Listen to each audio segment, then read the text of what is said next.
Hi guys, welcome back to the channel. Today we're going to be doing a really interesting little tutorial with just really simple watercolour, no lines. This is one for the purists. It's a really simple little woodland that's popped right out of my head onto the page.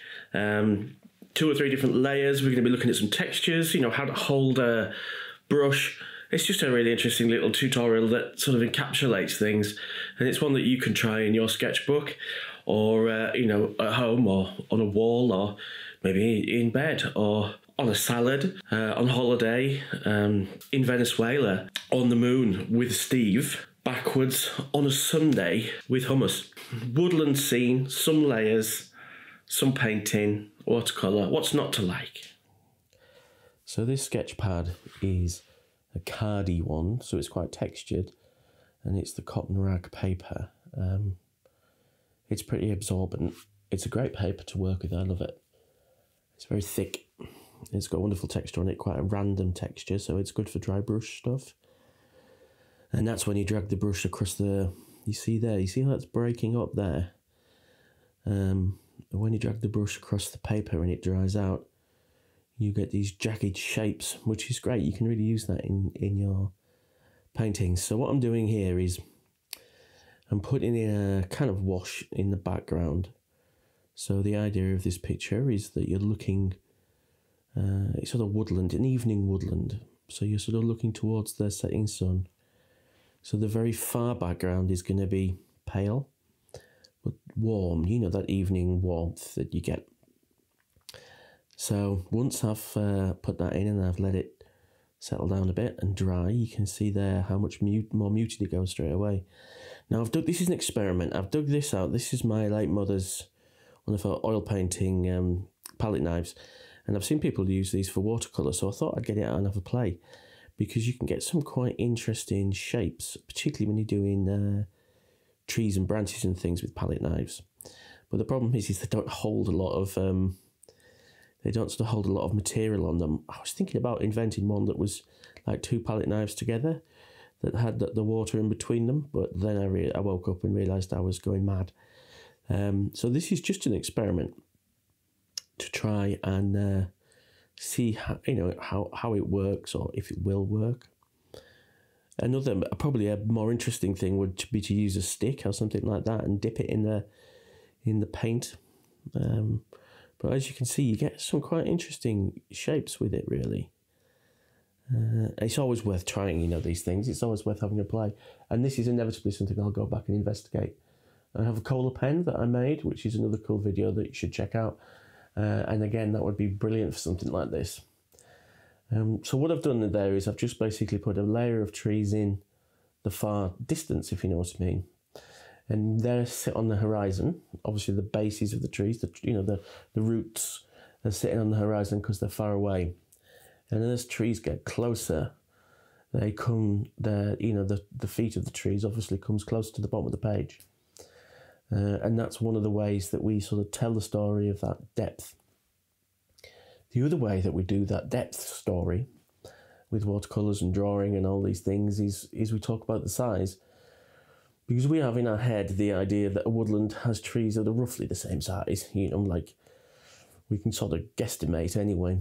So the trees that are further away are thinner, and the trees that are further forward are wider and taller, because they're obviously bigger. Now I know that sounds blooming obvious, but sometimes it's worth stating the blooming obvious, particularly when you're sort of coming up with things, you know, out of your own head. So there I've just shown you a technique for mashing a brush into the paper. Now particularly with synthetic brushes, you can sort of get away with this. It doesn't damage the brush at all. But what I've chosen to do is use a bigger brush for this, like a mop brush.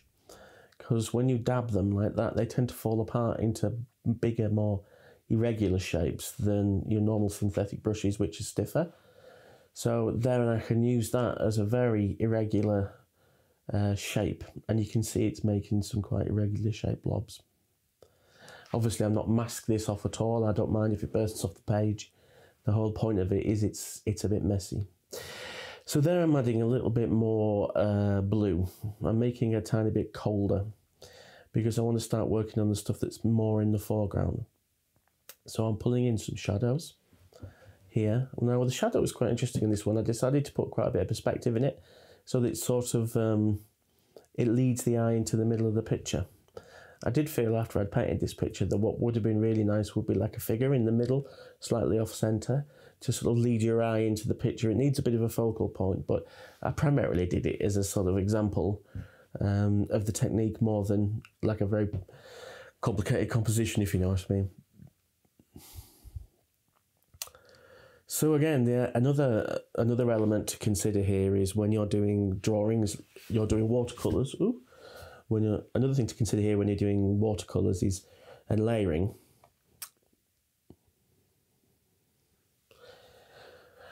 Is contrast, so that the items that are in the foreground are going to be, in this case, are darker, and the items that are further away are going to be paler, because obviously you're going to have mist and things like that. So by using size, by using position, and by using contrast on colours, you can tell a lot. You can add a lot of perspective in a picture, without using a single line. And there's a fourth element as well, which is detail. As things are further away, they're not as detailed. You don't perceive, leaves and things on trees that are more than a few meters away from you. Really, they tend to turn into sort of amorphous blobs, as often we all do as we get older. I feel like an amorphous blob today. So the detail, and that detail isn't only specific leaves and things like that, it's actually shade and contrast and lights and darks and a combination of those things. So those details are not only the shapes, but they're also the colours. So what I'm doing here is I'm darkening that green down a little bit. This is an undersea green from Daniel Smith, and I'm adding in a little bit of French ultramarine, and it's one of my favourite blues when I want to add a little bit of texture, because it's a granulating and indeed a flocculating colour that I was told off for not using the word flocculating the other day. But yeah, it's a lot of fun. So really what I'm doing here is I'm adding the final details.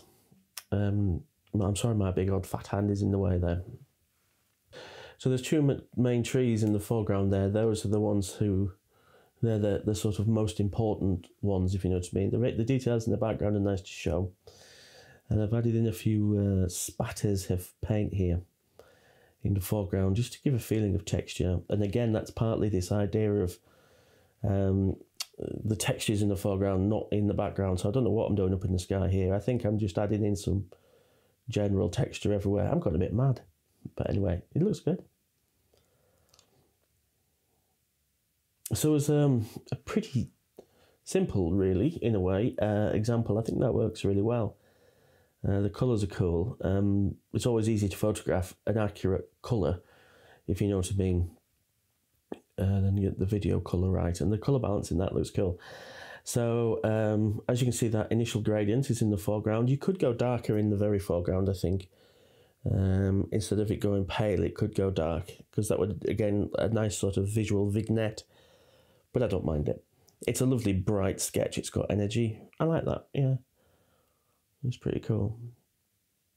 So the next sketch is one that I did, which was slightly more complicated. Now, I preferred this sketch in a way, but what I didn't do was record the first bit. So here we start with the first bit. That the only difference between the two of these is the gradient only goes halfway up. And what I've done is I've used a sort of wet in wet technique on the right hand side to create some blobby shapes, which are like distant trees. And then on the sort of left hand side of the image, you can see I've drawn some grass, which could be, that's not wet in wet, that's wet on dry, which could be sort of leaves closer up, grass closer up, or more shrubs or something. But then the rest of the video is pretty similar. So for my YouTubers, what I'm going to do is I'm going to fast forward this so you can whiz you through the process to the end.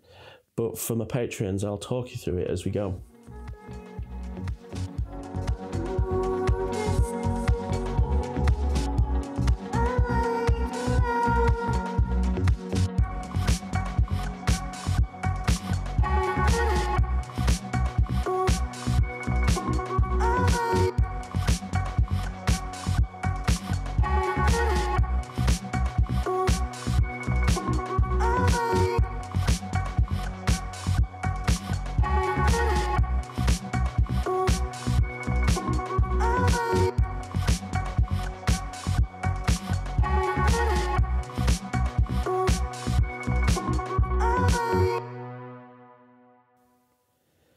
So in the final image, you can see how that very background is misty and diffuse. And as we come forward, there's maybe that tree on the very far left that there could be a few small trees there. And then again, we're coming forward again into the mid to foreground. And I think that tree on the left-hand side could have done a few more in that area. But generally, I think it works pretty well, that. Hopefully, if you try and replicate this, it'll give you enough of an idea of those principles. Then just to recap is, further away is mistier, and stuff is smaller, and closer towards the camera, it's going to get more contrasty, and it's going to get more. You're going to see more detail. So if you can remember those vague things, you're off to a flyer. So have a play with that. All right, guys. I'll pass you over to that other bloke, you know, the handsome one. See you later. So I hope you enjoyed that. It's a really fun one, and yeah, there's loads more stuff about on my channel. Go and have a look. Have a butcher's. What else do I have to tell you? Yeah, Patreon's going really well. I'm getting a lot more support on there from people, and that really does make a huge difference. It means I can spend more time making these videos for you, and think about more crazy ideas for stuff. There's going to be some really big series coming up on boats. I want a deep dive into a boat. Sounds a bit of an oxymoron, because normally you dive out of the boat. So yeah, it's very exciting. Yeah.